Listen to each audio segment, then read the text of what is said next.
Feelings या जिनको जानवरों के बारे में भी थोड़ी फीलिंग्स हैं, और अगर आप उन्हें हर्ट करते हैं तो ये उस इंसान के रिलीजन के प्रति जाना है। तो मेरा ये मानना है कि भगवान कुछ नहीं है, सिर्फ एक यूनिवर्सल ब्रदरहुड का माध्यम है ताकि एक भगवान को हम पूजें या इबादत करें और इसके थ्रू हम यूनाइट हो जाएं। तो मेरा सवाल ये है कि हम हमेशा भगवान को इस तरह तोलते हैं कि उसे इंसान की तरह फीलिंग्स हैं, वो हमें सज़ा देता है, हमें रिवॉर्ड करता है, पर हमारे अलावा इस यूनिवर्स में, मैं उस वर्ड पे स्ट्रेस करूँगा, यूनिवर्स में जानवर भी हैं जिनका काम इस भगवान के बिना चल रहा है, जिनमें कोई फीलिंग्स नहीं है, ना वो कुरान पढ़ते हैं ना बाइबल पढ़ते हैं। वो भी जीवित हैं, हम भी जीवित हैं। हमें एक गुमान हो गया है कि हम थोड़े स्मार्ट हैं, पर वो भी इस सृष्टि का हिस्सा हैं। तो इस यूनिवर्सल ब्रदरहुड में उनके प्रति हमारी भावनाएं के बारे में कुछ जिक्र, और मैं जानना चाहूँगा कि क्या पैंथीज़म इसका एक सॉल्यूशन नहीं है, क्योंकि इसमें हम किसी एक इंडिविजुअल को वर्शिप नहीं करते। जैसा कि जुडाइज़म में कहा गया है कि I am a jealous God, और एक जेलस एक ऐसा इमोशन नहीं है जिसे हम पूज सकें मेरे हिसाब से।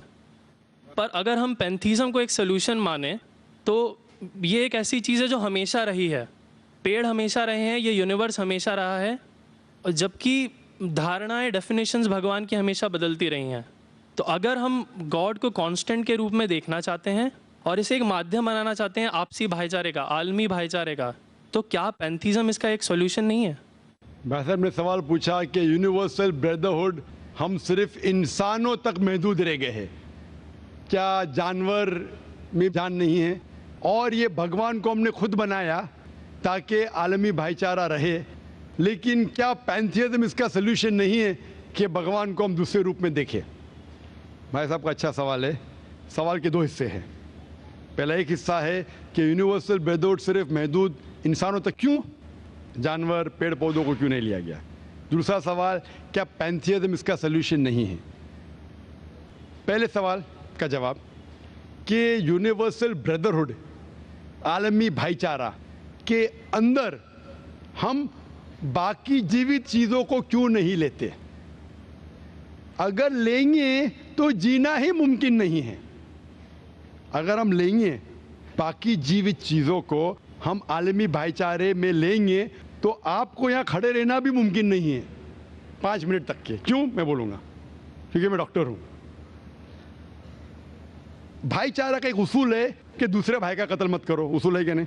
ठीक है, आप सांस ले रहे, अभी सांस ले रहे ना, आप जब सांस लेते लाखों जर्म्स का कत्ल कर रहे हैं आप कैसे भाई? ये लाखों लोग का कत्ल कर रहे जीने के लिए, ये कैसा भाईचारा है? तो इसीलिए भाईचारे का डेफिनेशन जरा हम बराबर तौर से समझ ले, फिर हम डिस्कस करें। क्योंकि अगर आप कहेंगे हर जीवित चीज मेरे भाई है, तो आप भाईचारे के खिलाफ। कोई भाईचारा में ये नहीं है कि दूसरों का कत्ल करो अपने आप को जिंदा रखने के लिए। कभी भी इस्लाम में ये नहीं कहा गया है कि दूसरों को दबाओ अपने आप को ऊंचा करने के लिए। और मैं अल्लाह के रसूल की एक मिसाल दूंगा आपको।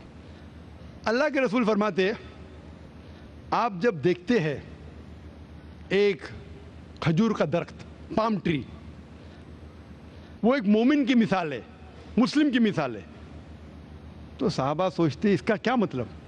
क्यों एक खजूर का दरख्त, पाम ट्री को मुस्लिम कह रहे?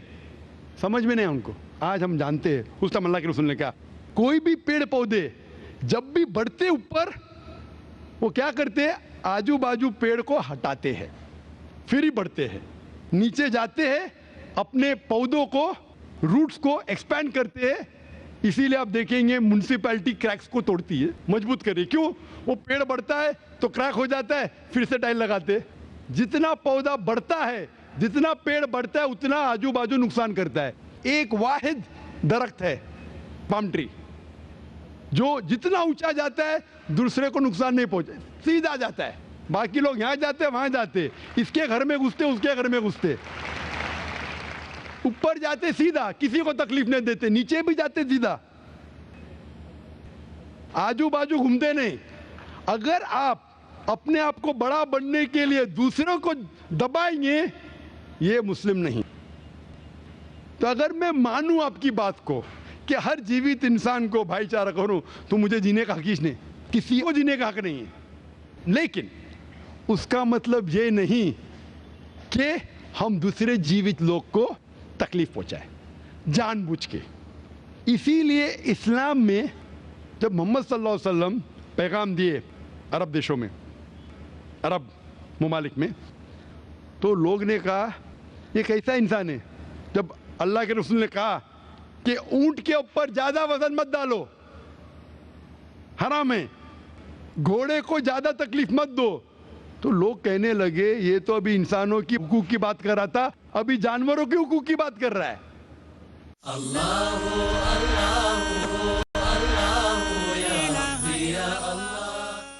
अल्लाह के रसूल फरमाते जब एक शख्स आग उगाता, बोलते आग को बुझाओ, क्यों? उधर चींटियां मर रहे हैं। उसका मतलब जानबूझ के कोई भी जीवित चीज को मारना हराम है, सिर्फ अनजाने में इजाजत है या जिसकी इजाजत खुदा ने आपको दी है, जिसकी इजाजत दी है खुदा ने। मिसाल के तौर पे मनुस्मृति में चैप्टर नंबर 5 श्लोका नंबर 31 में लिखा है कि खुदा ने कुछ जानवरों को बनाए खाने के लिए और किसको खुराक बनने के लिए, some to be eaten some to eat. अगर वो खाने वाला जानवर दूसरे जानवर को खाता है जिसको खुराक के लिए बनाया है, तो कोई गुनाह नहीं है। मनुस्मृति चैप्टर नंबर 5 श्लोक नंबर 30 में अगर आप उस जानवर का कत्ल करते जो खाने के लिए बनाया गया, तो आप गुनाह नहीं कर रहे। Manusmriti chapter number 5 shloka number 39 में सैक्रिफिशियल एनिमल, जो एनिमल कुर्बानी के लिए बनाए गए, उसकी कुर्बानी देना गुनाह नहीं है। मैं क्यों हिंदू धर्म से कह रहा हूँ, मुस्लिम से भी कह सकता हूँ, बहुत से हवाले। उसका मतलब हमें किसी को तकलीफ नहीं देना चाहिए। लेकिन अगर अनजाने में चलते चलते चींटी मर गई तो आप बाहर चले नहीं सकेंगे, आप सांस लेंगे जर्म, तो अल्लाह ताला ने जर्म को पैदा किया है मरने के लिए आमतौर पे, तो आप गुनहगार नहीं। मालूम कुछ जैन लोग मास्क पहनते तो भी मरते, पानी को उबालते, उबालने से मार रहे, उबालने पानी पी के फायदा क्या? अंदर मारने के बदले बाहर मार रहे, क्या फायदा? ये मुमकिन ही नहीं है। लेकिन जानबूझ के कोई जानवर को, और एक मिसाल दूंगा, हमारे खतीब जुमा नमाज पढ़ाए थे कल, डॉक्टर उस्मान, उनने अपने खुतबे में मिसाल दी थी। क्या एक औरत थी जो बहुत बेहया थी, क्या कहेंगे, जो आम तौर पे लोगों की जीनत थी। मैं लफ्ज़ उर्दू ज़रा मेरी कमज़ोर है, मैं किसी को ठेस नहीं पहुंचाना चाहता। इंग्लिश में कहेंगे नॉट विथ गुड कैरेक्टर, बाजारी औरत। ज़रा मैं ऐसे लफ्ज़ नहीं इस्तेमाल करना चाहता किसी को चोट पहुंचे। तो बाजारी औरत थी जो बहुत गुनाह करती थी, लेकिन एक वक्त एक कुत्ते को पानी पिलाया तो अल्लाह के रसूल फरमाते सिर्फ वो एक अच्छे अमल के वजह से खुदा ने उसे जन्नत में डाला।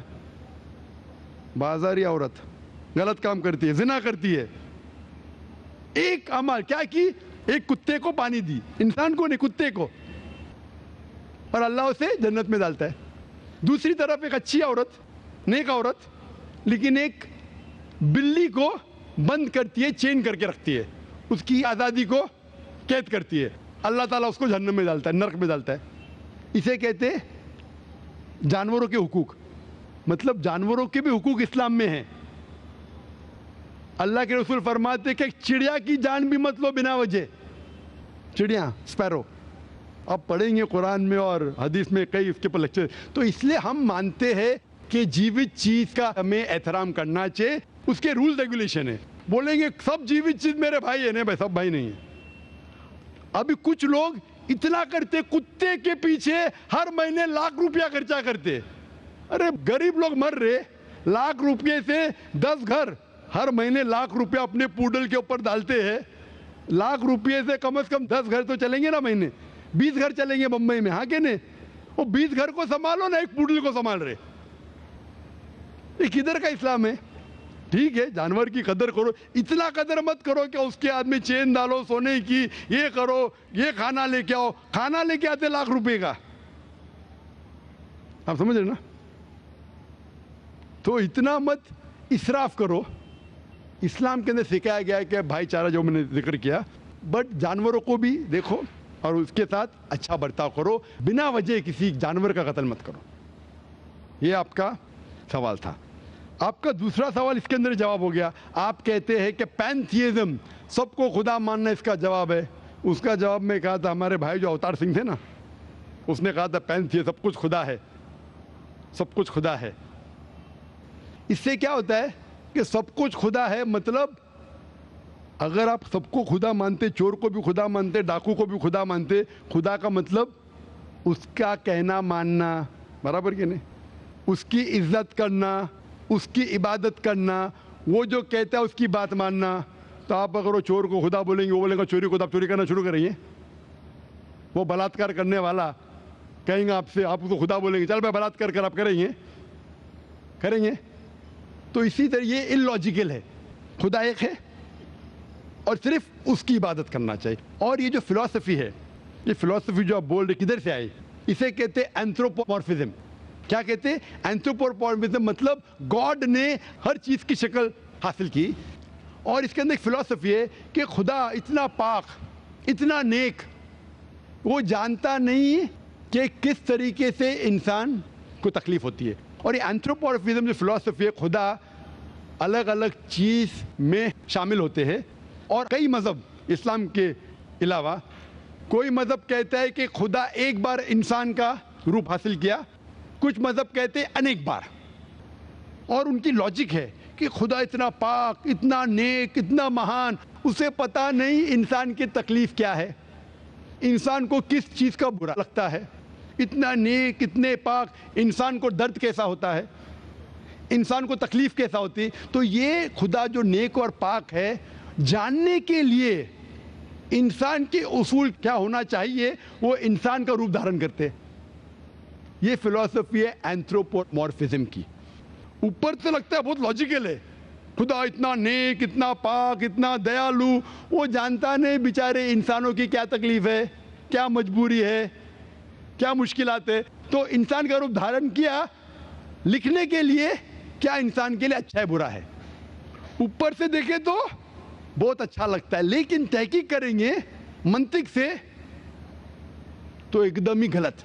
मिसाल के तौर पे, अगर मैंने एक डीवीडी प्लेयर बनाया, डीवीडी प्लेयर, क्या मुझे जरूरी है कि मैं डीवीडी प्लेयर बनूं ये जानने के लिए डीवीडी प्लेयर के लिए क्या अच्छा है क्या बुरा है? जरूरी है? नहीं। मैं एक इंस्ट्रक्शन मैन्युअल लिखूंगा कि डीवीडी प्लेयर को प्ले करने के लिए डीवीडी डालो, प्ले का बटन दबाओ, स्किप करने का स्किप का बटन दबाओ, स्टॉप करने का स्टॉप का बटन दबाओ। पानी में मत डालो, खराब हो जाएगा, ऊपर से मत फेंको, खराब हो जाएगा। मुझे डीवीडी प्लेयर बनने की जरूरत नहीं। इसी तरीके से खुदा हमारा खालिक है, हमारा बनाने वाला है, हमारा पैदा करने वाला है, उसको इंसान बनने की जरूरत ही नहीं। वो क्या करता है? इंस्ट्रक्शन मैन्युअल लिखता है, इंसान के लिए क्या अच्छा है क्या बुरा है, क्या खाना चाहिए क्या नहीं खाना चाहिए, कैसा इबादत करना चाहिए। और इस खुदा का आखिरी इंस्ट्रक्शन मैन्युअल है कुरान। इस ईश्वर, इस भगवान, इस अल्लाह, इस खुदा का आखिरी इंस्ट्रक्शन मैन्युअल है कुरान। इस कुरान मजीद में लिखा है आपके लिए क्या अच्छा है क्या बुरा है, किस तरीके से जानवर से अच्छा बर्ताव करना चाहिए, किस तरीके से भाईचारा बढ़ना चाहिए, किस तरीके से गरीबों की मदद करना चाहिए, सब लिखा है इसमें। खुदा को खुद इंसान बनने की जरूरत नहीं, क्योंकि वो हमारा खालिक है, हमारा मालिक है। तो इसीलिए ये पैंथियज्म फिलॉसफी इज टोटली रॉन्ग। और वेद में किधर नहीं लिखा है, आप जाएंगे दूसरी किताबों में लिखा है, आप अगर देखेंगे मेरी कैसेट हिंदुइज्म एंड इस्लाम पे, लेकिन वो किताबें वेद से ऊंची नहीं है। वेद में सिर्फ लिखा है तौहीद के बारे में, एक खुदा के बारे में, एक कम सत्य विप्रा बहुधा वेदांते, खुदा एक है, उसको नाम इरादा दे सकते हैं आप, लेकिन खुदा एक है, उसकी सिफत आप बयान कर सकते हैं। और वो एक खुदा है न तस्य प्रतिमास्ति, उसका कोई अक्स नहीं है, ना कोई पिक्चर है, ना कोई पेंटिंग है, ना कोई मूर्ति है, ना कोई स्टैच्यू है। Hope that answers the question.